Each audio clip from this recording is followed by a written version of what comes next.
Hello, my name is Aaron Cavanagh and I'm the founder and editor-in-chief of Post-Burnout.com. Post-Burnout.com is a culture website dedicated to venerating burnt-out artists the world over. This is our website's podcast where we publish full-length recordings of our interviews, which are sometimes the unedited versions of our site's articles and at other times are exclusives. If you're a returning listener, thank you for coming back, and if this is your first time listening, thank you for checking us out. We hope you enjoy and consider subscribing, giving the episodes a thumbs up if you're on YouTube, or giving it a rating if you're anywhere else. It really helps us out. Thank you. In this edition of PostBurnout.com interviews, we talk with the Brisbane-based musician Victoria Jenkins of the Australian indie gaze band Fragile Animals about their latest EP, Tourist, and its shift in the band's sound, their successful first European tour, the influence of shoegaze on their music, overcoming despondency through art, how she writes, and the band's future plans. Hey Victoria, can you hear me okay? Yeah, I can hear you. Can you hear me okay? I can hear you perfectly. How are you? I'm good. How are you?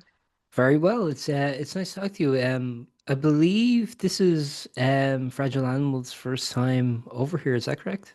Yeah, yeah, that's right. Any major cultural shocks? Um, Weirdly enough, like Belfast, we've been here for 2 nights now. Um, and it feels a lot like home in a way. It's Yeah. really cool. Like obviously, the buildings all look different and stuff like that, but I don't know, just there's something about it that feels very familiar and very welcoming. And yeah, we've all kind of said since the minute we got here, it's kind of felt a little bit like home, which has been very, very nice. Like we were in Europe for a little bit before this, and all of that felt very, very far from home in a lot of ways, which was, great. It was great to go and see it and stuff, but yeah, it's strange to us how much like home this feels. It's actually difficult, I guess, for Australian artists to tour internationally because, like, if you're from Europe, for example, I mean, you're so close to so many different countries, but Australia, in some ways, is quite isolated from a huge chunk of the world. I mean, it's a huge commitment to go on an international tour. Is that something that brought about any trepidation when you began, or were you very confident? No, yeah, you're 100% right. We do feel pretty isolated on that side of the world. There's not a lot nearby, and even touring like Australia domestically is quite a challenge, just because of how geographically Yeah, spaced out everything is. But I think that that's what makes coming over to Europe, to the UK, to Ireland, all of that so much more appealing is the fact that you're just getting like obviously there's a big trek to get here, but once you're here, it's like the whole world is like at your yeah, fingertips kind of thing. We kind of really love that. I think this like the scale of doing it and doing it for the first time and doing it as an independent band is mildly terrifying just because you're yeah. kind of like what are we doing? Do we actually know what we're doing?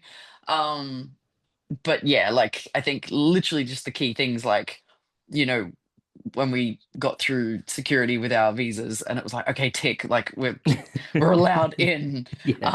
that kind of stuff, like those big things, like they're stressful, and once they're done it's kind of like nah, we know how to do the rest. We know how to play shows, and we know how to drive a car, so I think we're okay. Yeah. What was it actually like to turn Europe then? Did It that go was, well? yeah, it was amazing. Like I think that's the thing, heading into it we've tried to have like very little expectation of what anything will be. And it's really hard to know what to expect. But like our very first show was at a music festival in Dresden, Germany. And it was like a 3-day festival. So we were playing on the last day and we got there in time to kind of see all of the festival. And like we then took like a day trip to Prague while we were there because it's so close by, which is like, as I said, blows our mind that like a couple of hours down the road and we're in Yeah, yeah. another like country, and like everything looks different. And yeah, that was great. And then like the next show we did, we got to play in like a it's like a small regional German town.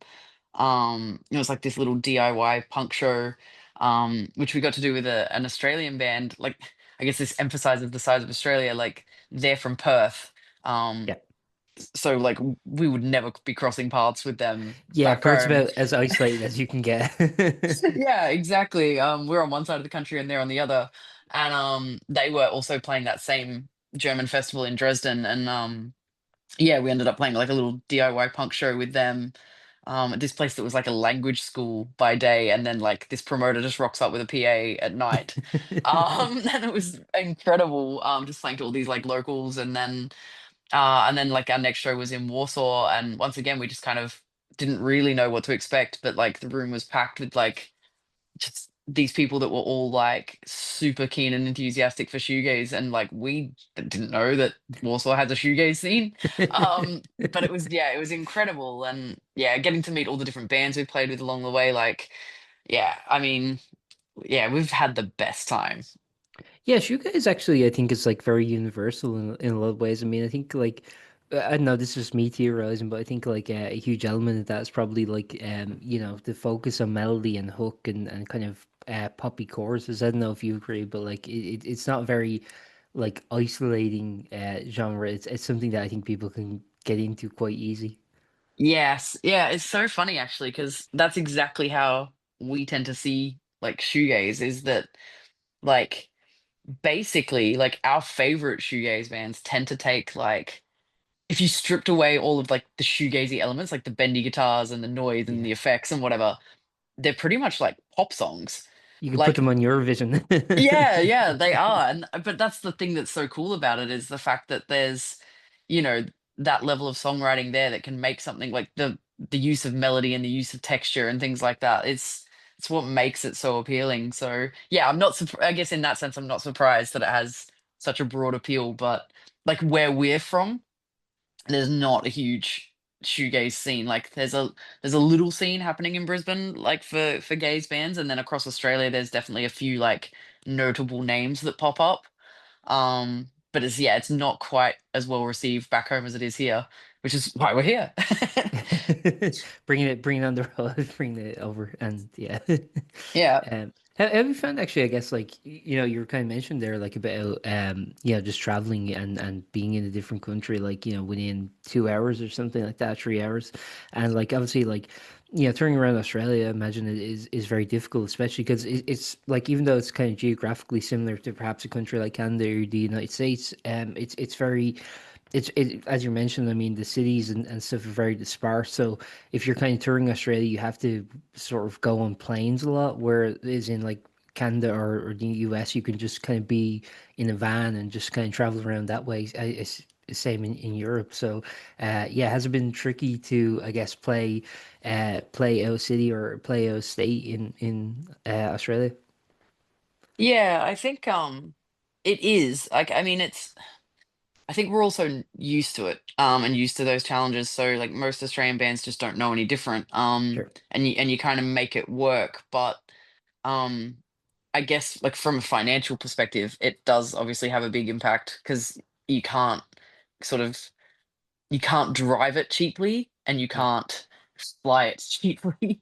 But yeah, I mean, I guess that's the thing. Like most bands do end up just doing ridiculous drives. Like Yeah. we were laughing like the other day, we were talking to someone, and we were all laughing about the fact that it's not uncommon for people to drive from like Sydney to Brisbane just in one day, because A, necessity, and B, who wants to pay for accommodation. Yeah.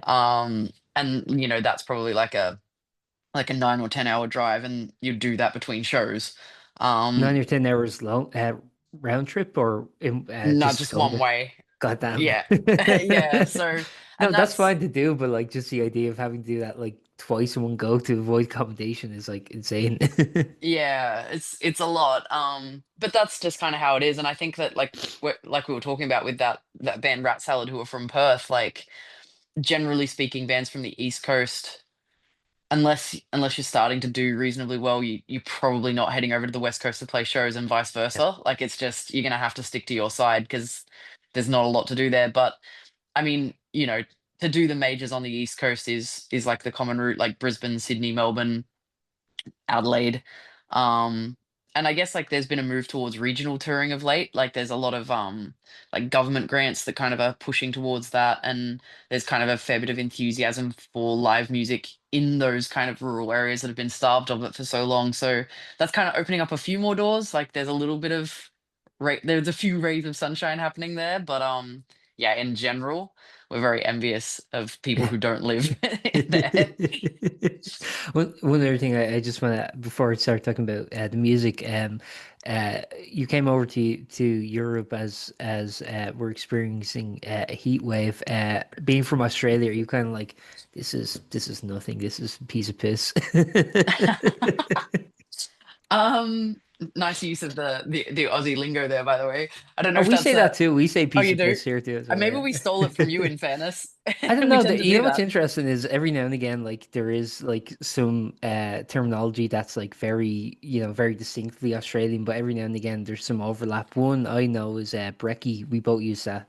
Oh, really? We both use Oh, there you brekkie. go. Nice. This is maybe these Yeah. little subtle things are why we feel so Yeah. at home here. Yeah, yeah.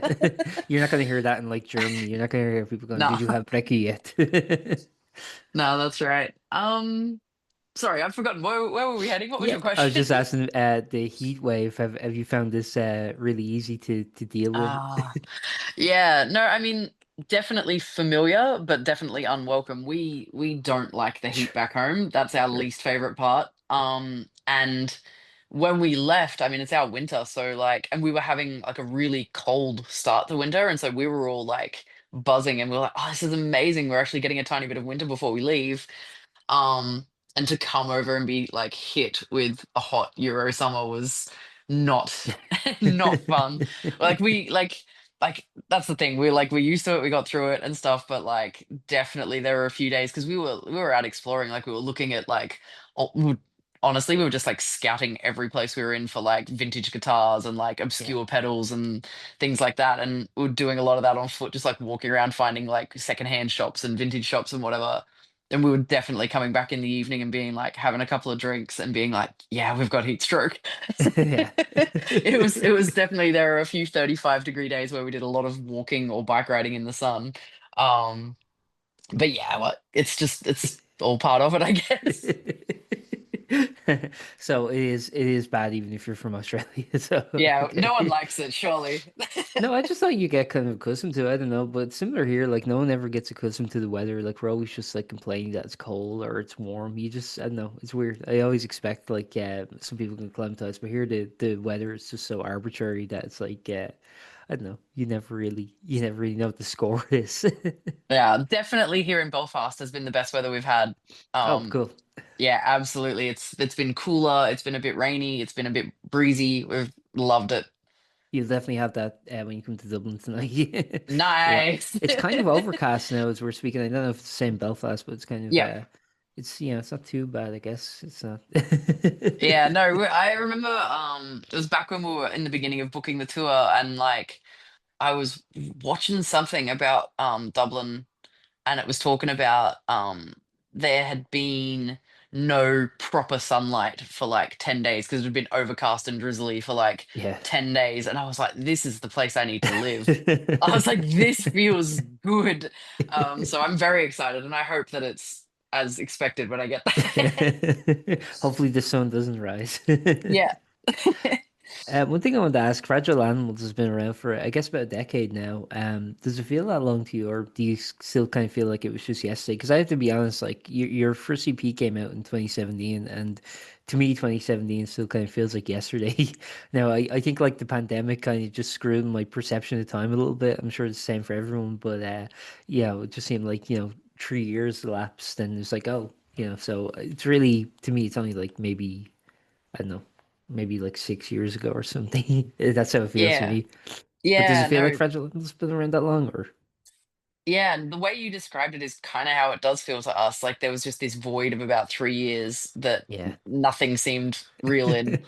Um, but yeah, I mean, it's both things simultaneously. Like if I think back to how the band felt back then and how I felt about the band back then, Yeah. yeah, I don't feel the same way now. And like I'm like, yeah, okay, 10 years has probably passed, but when it comes to like the reason why we do it, or like I guess like our yeah, our basic approach to what we're trying to do, none of that has changed, and it kind of has gone in the blink of an eye. So it's weirdly both, yeah.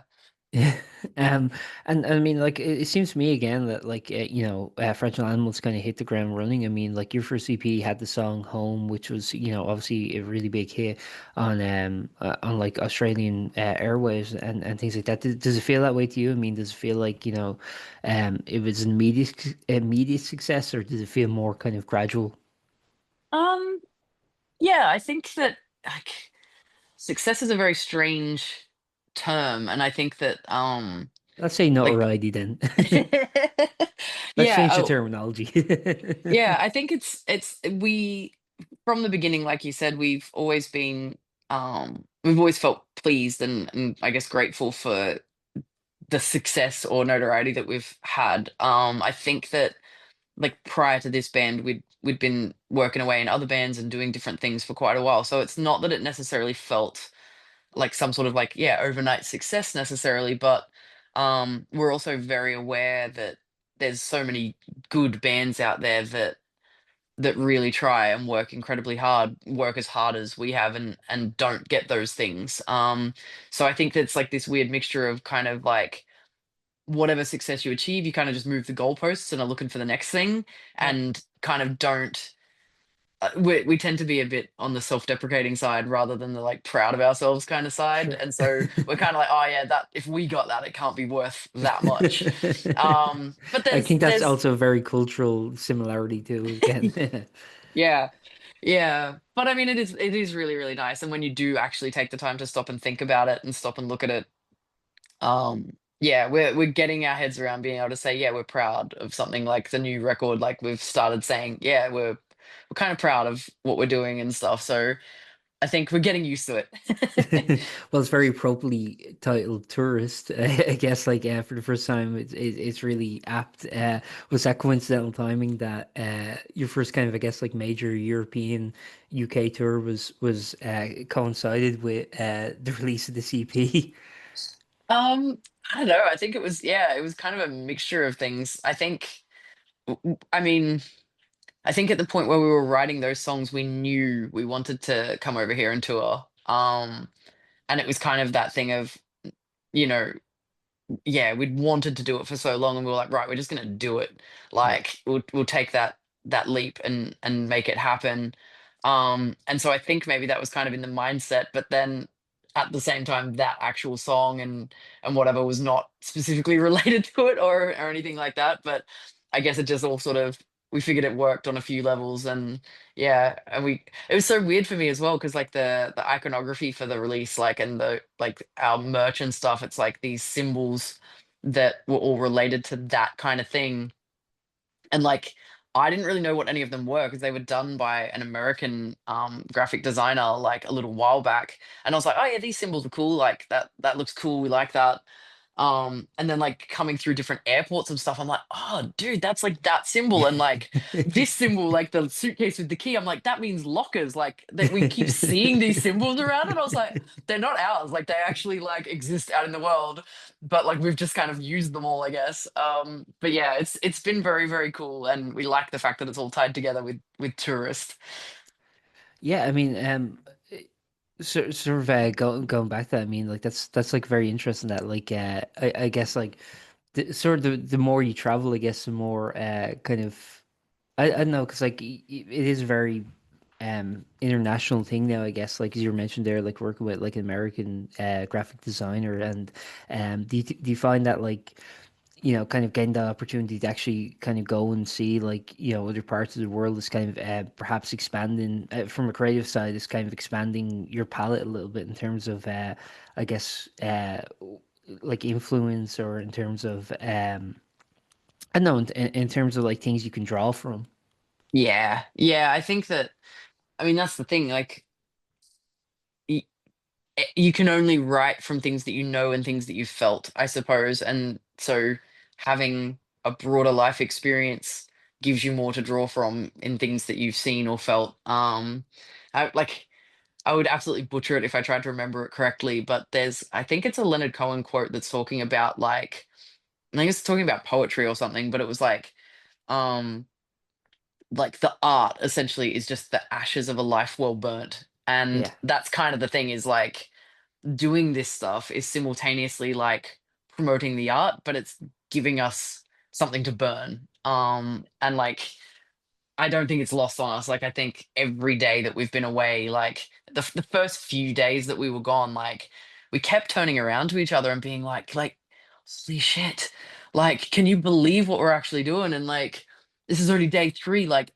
this feels so insane, and we're like, this is day three, gang. Like it's. I think like we've definitely been drawing a lot from it, and like I am really excited to like. I know we're here to like and like literally the EP has just come out, but like I can't wait to go back and be writing and like see what impact it has on our stuff. I'm really excited to do that when we go home.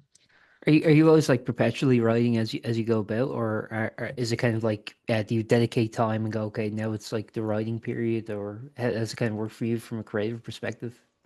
I think the intention is to kind of write continuously. And we do when we can, but I think that it's kind of hard because doing things independently means that you're kind of like you're spending a certain percentage of time in a creative zone and then in reality a much bigger percentage of time in a business mindset. Yeah. um like logistically to actually make any of this happen, like the sheer number of like emails and like processes and things that you had to kind of sort out means that you kind of like it just takes up time, like, and we all have day jobs and stuff, so when you kind of take that chunk out of a day and then the logistical planning stuff take all of that time out of a day, there's just not always time to actually write, and it's like this really kind of like disappointing and hard thing to kind of process, like even just like the promotion of a song when it comes out, like that takes longer to do than it does to kind of write and record a song. Yeah. Which is quite, you get into it for the creative side of it, and then you just kind of find that you have to like figure out a business side of things. So yeah, our intention is to kind of always be continuously writing. It doesn't always work out that way, but I think kind of going back to that kind of like, you know, life to burn kind of thing. I think if you've always just got your eyes open, you don't need to necessarily put it down on paper in the moment. Like it's as long as you're kind of present and are kind of living, it's kind of all there to draw from at some other point. And it's also nice to have a bit of a break sometimes between writing because it means that you kind of like you grow without realizing it. Like if you were kind of always doing the thing, you're kind of more likely to like fall into old habits. Whereas if you've had this kind of forced break, it kind of means when you come back to it, like the rules have all disappeared as well, and you get to kind of Yeah. like just start all over, which is quite nice. Yeah, I find that each of your releases that have come out have been like very I don't know, very individualized. I mean, it seems like I don't know if there's like a thematic concept that goes into to the records that you guys put out. Obviously, this is the first one, the first EP rather, since your debut album, Slow Motion Burial. So was it actually kind of intimidating then? I guess to kind of like do the follow up to your debut, or was it kind of easy? Was it natural? Um, no, it was quite easy and quite natural. I think that like probably like most bands, we tend to kind of like whatever we're working on at the time, whatever the newest stuff is the stuff you tend to be most excited about. Yeah, Um, and I think it took us quite a while because of the pandemic and everything to get that debut record out. And so by the time it came out, we were pretty familiar with those songs and like we kind of like were really keen to go and tour it, which we did. Um, but I think were very keen to like do something new. And I then think like yeah, we kind of like I guess personally, I went through a bit of a patch where I was feeling pretty, I don't know, pretty burnt out in life in general and just kind of a bit fed up with things. And I think that was like a big motivator for like writing the new material. So I think it was kind of like simultaneously we didn't get too sentimental about our own work and we weren't too intimidated about following it up or anything like that. But then also it was kind of like I kind of need to do this to be heading somewhere that I feel good about. And so that then worked really quickly. I think like we normally we take our time with recording and there's like added things like this time around we didn't head into a studio with a producer to actually do it. We self-recorded this record, which made it like something we could achieve a lot more quickly. And so it's kind of like we've had a quick turnaround time with it. Like 6 months ago, none of these songs or this record existed, and like it's already out, and we're over the other side of the world playing it, which is like normally it takes us a lot longer to get that done. And so it's very nice how immediate it was. Do you find that there are connective through lines between the songs that you commit to a single fuller release, or like an EP, or like whether that's an EP or an LP? Do you find that there is connected through lines between the songs that you commit, or is that just kind of like you record the songs that you have and then you kind of look back to it and you go, oh, I guess Sarah was the team? Yeah, no, I think that I think that it's partly intentional that we do kind of have a bit of a through line. And I think it's also kind of almost by default because with what I was saying about almost like writing in batches, it's kind of like you're kind of almost like capturing your headspace at any given moment. And Yeah, with that, there tends to be a bit of a through line. Like I know that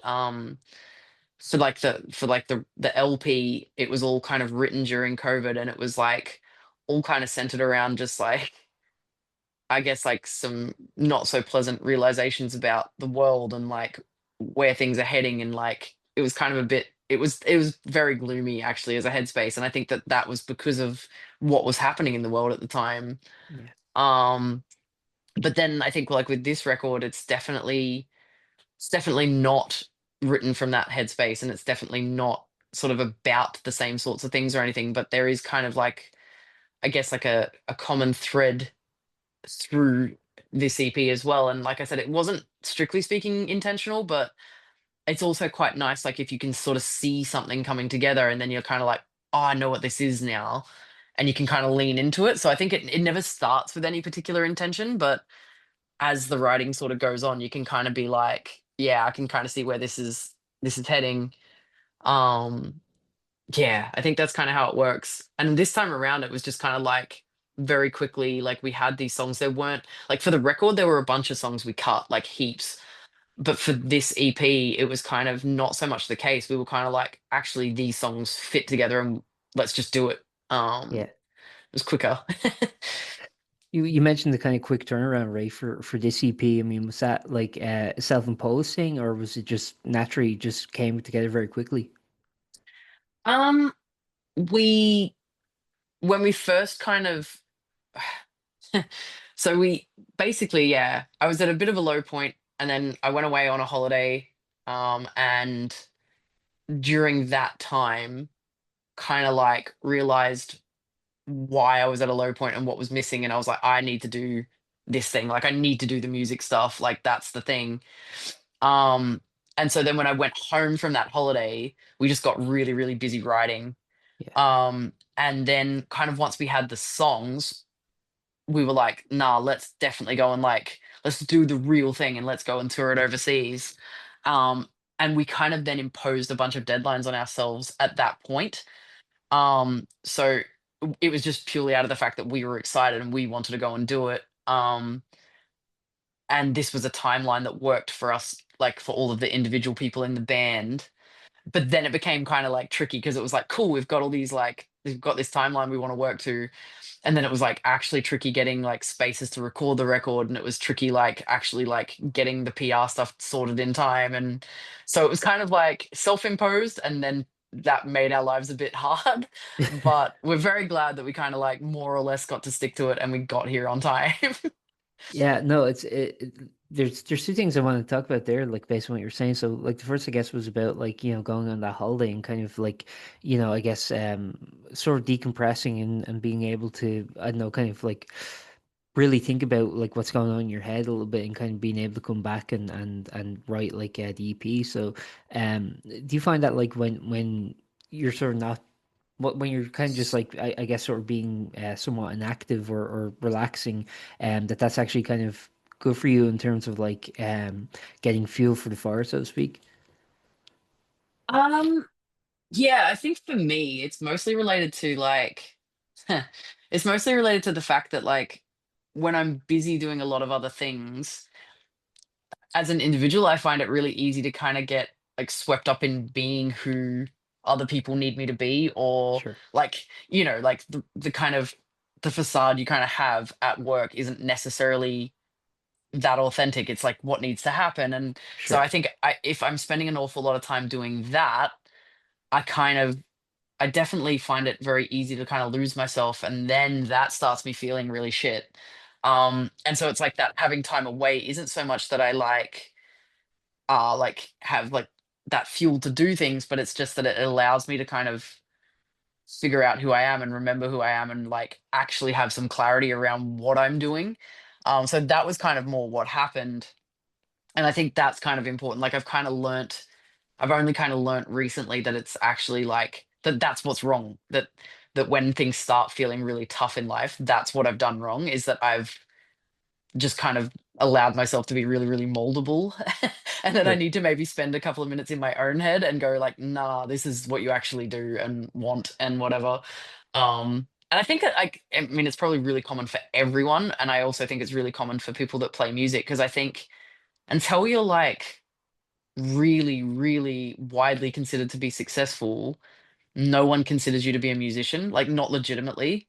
And so Yeah. it's this kind of thing of like, that's how you see yourself, as like, well, this is who I am, but that's not how other people see you. And so you kind of almost like have to continually fight to maintain that identity. Um, but yeah, taking time away definitely allows you to kind of like just be in your own head and no one's kind of messing with it. The other thing you mentioned that I wanted to ask about was actually the logistics of kind of getting everything up and running. I mean, yeah, I think people really don't appreciate, especially if a band's kind of like at a club level. I think they really don't appreciate like the logistics that go into, even setting up a gig, let alone an entire like tour, especially on a different continent.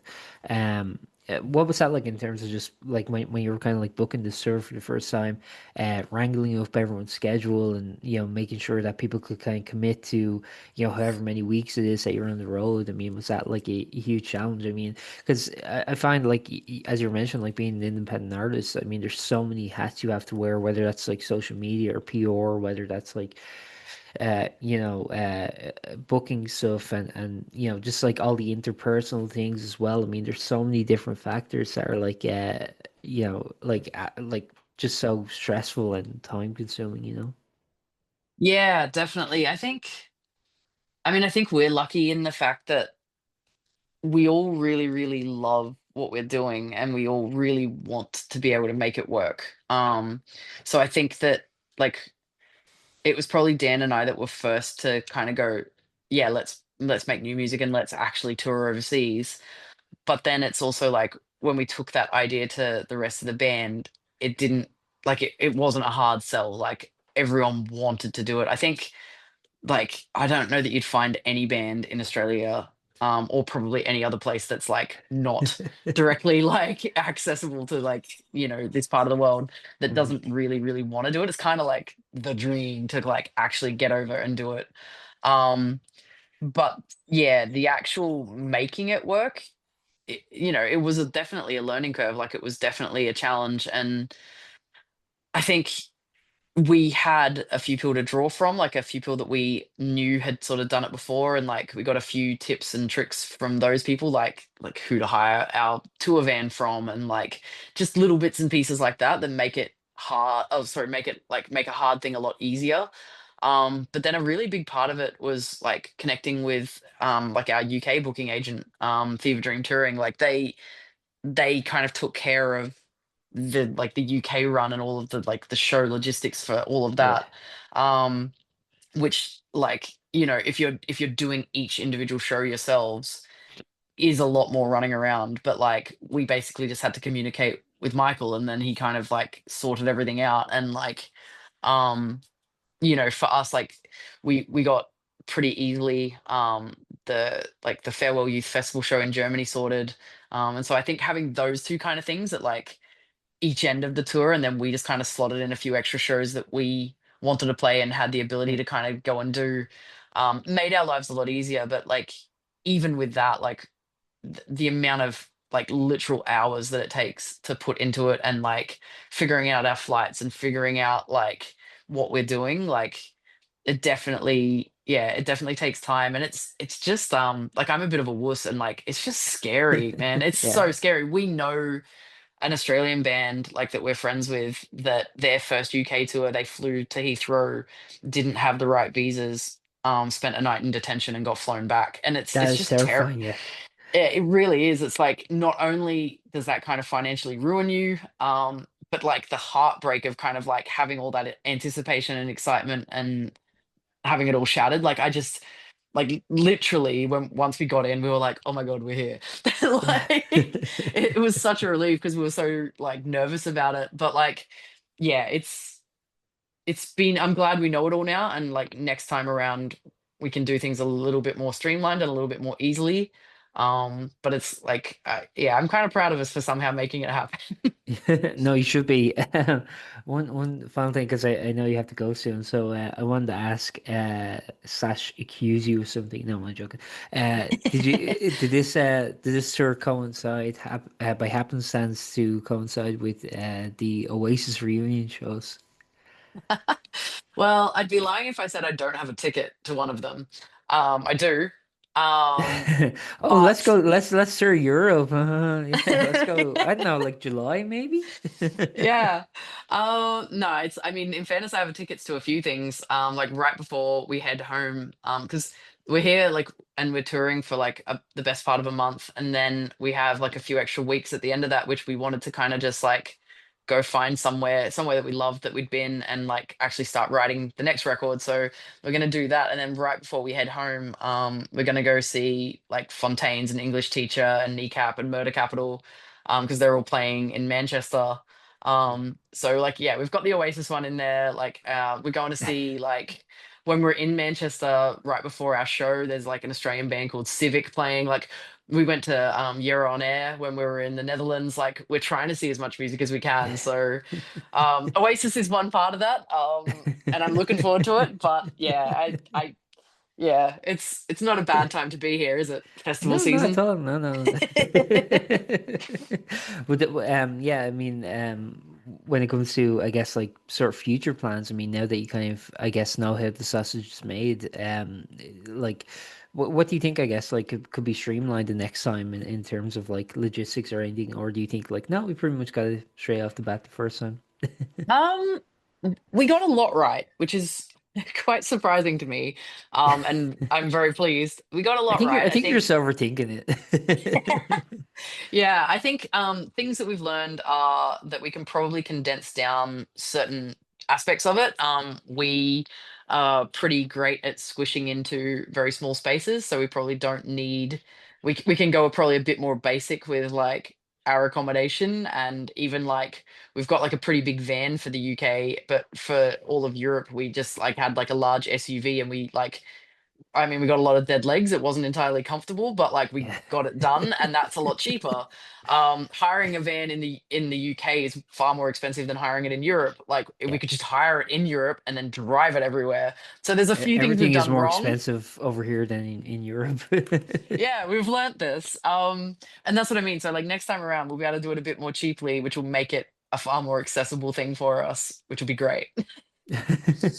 And one final thing about tours, as we're speaking, it's just released, so I guess you can't I know you can't know the critical reception just yet. But do you feel confident about it? Because I actually do, for what it's worth. I mean, I think this is probably your best EP, and I also want to say "Worldview" was my favorite song off it, and of course that was the lead single. So I felt very proud of my music sensibilities that was the lead single. I mean, it seems very different from a lot of your other releases. I mean, do you think that this one is indicative of your sound moving forward, or is it kind of like each piece is its own individualistic thing? Um, well, firstly, thank you. That's very, very kind. Yeah, I think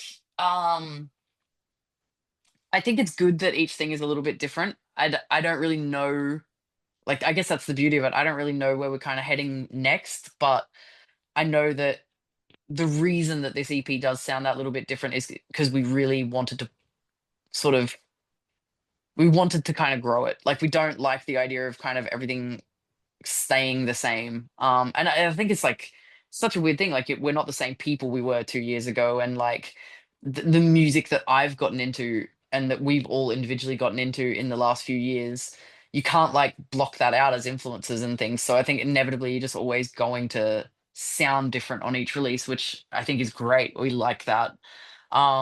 So I don't really know where the next one's going. Like I think like even just driving around in a van with the guys on this tour, like listening to different things that they are into that I hadn't previously listened to. Like I'm sure that down the track that's going to have an impact on how I approach music individually, and I think we're all kind of doing that at the moment. So it'd be interesting to see where the next one goes. I think like for me personally, and I know that the guys feel the same.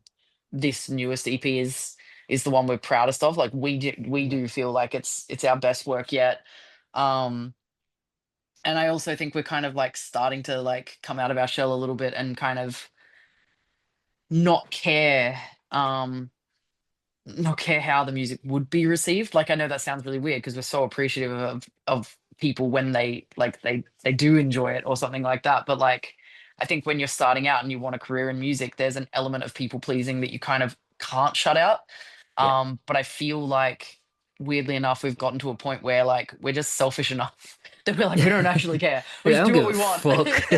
Yeah, pretty much. Like that is somehow where we've ended up and we don't give a fuck. And so yeah, that's quite exciting because who knows what's next. But yeah, we're very glad to have these songs to play live. They're really fun to play live. Like they're that little bit tougher and that little bit harder than where we've kind of sat ourselves previously. And I think that because we love live music so much, we kind of just wanted something like that to play live. So it's very fun. We're really enjoying ourselves.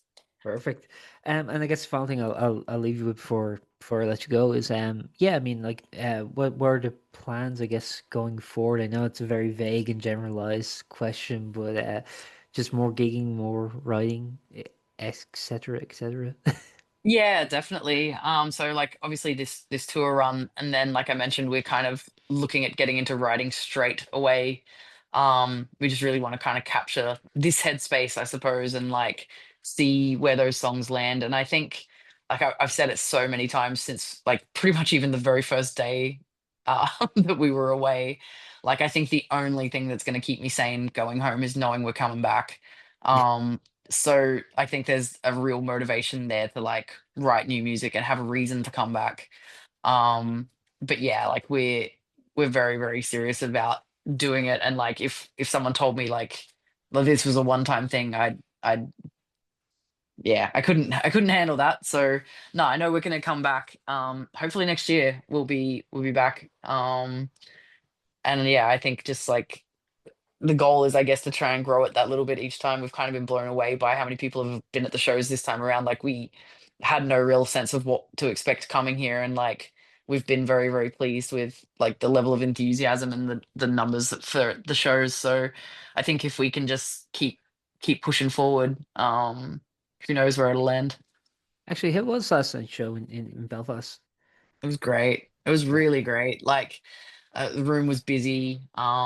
Everyone's just so lovely. I think that's the it's the weird thing. Like there's people that we met at last night's show who have followed our band like from virtually the beginning, and like it never occurred to me at the early stages when like they'd send us messages on Instagram or whatever. Like I never at that point thought I'd ever meet these Yeah. people. Like um and so to kind of be at a show and have people come in who we sent like CDs or tote bags to like right in the early days and things like that. It's just like it blows my mind.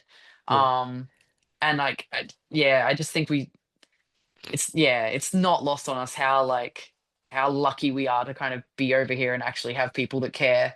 And then just random new people like when we finished last night's show, the first people I spoke to after we walked off stage was just like a bunch of people right at the front, and I was like, oh, like it was so nice to be in Belfast, like your place. And they're like, we're not from here.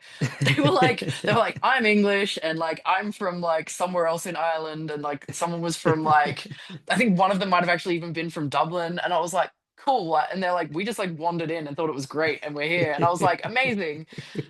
So we've had this like mixture of people who knew us and intended to come, which is insane.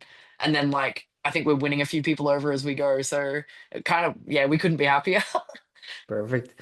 Thanks very much for your time, Victoria. Is there anything you would like to add before we wrap up? Anything we didn't cover that people should know? Obviously, the EP is out today as we speak.